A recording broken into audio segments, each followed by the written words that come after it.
মুখ্যমন্ত্রীর গতকাল ধর্ণা মঞ্চ থেকে যা বিবৃতি, সেটা শুধু অসাংবিধানিক নয়, সমাজে অস্থিরতা তৈরি করা, দাঙ্গা তৈরি করা, বিভাজন তৈরি করার পক্ষে যথেষ্ট।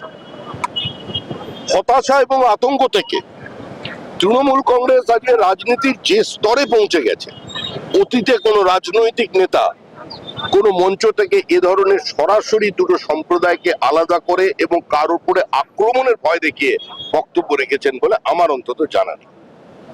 মুখ্যমন্ত্রী কি বোঝাতে চেয়েছেন? সংখ্যালঘুদের দিকে কি বার্তা দিতে চেয়েছেন? গত 3 বছর রাজ্যে যত খুন হয়েছে 99% সংখ্যালঘু, আর প্রত্যেকের অভিযোগের তীর হচ্ছে তৃণমূল কংগ্রেসের দিকে। উনি কি বলছেন?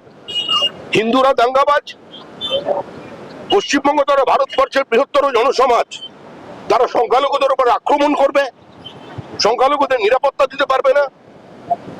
আরে গুজরাটে গত 20 বছরে একটা দাঙ্গা হয়নি, কোনো সংঘর্ষ হয়নি, পশ্চিমবঙ্গে কটা হয়েছে।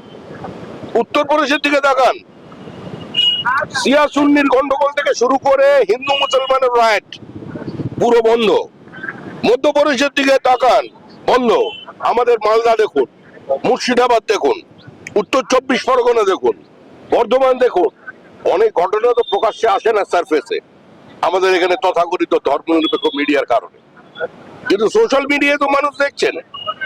কালকের এই ঘটনার জন্য মুখ্যমন্ত্রীর ক্ষমা চাওয়া উচিত, না হলে আমাদের আবেদন, সংবিধানের যারা রক্ষাকর্তা, যারা কাস্টোডিয়ান, তাদের ওনার বিরুদ্ধে এবং দলের বিরুদ্ধে কঠোর ব্যবস্থা নেওয়া প্রয়োজন আছে।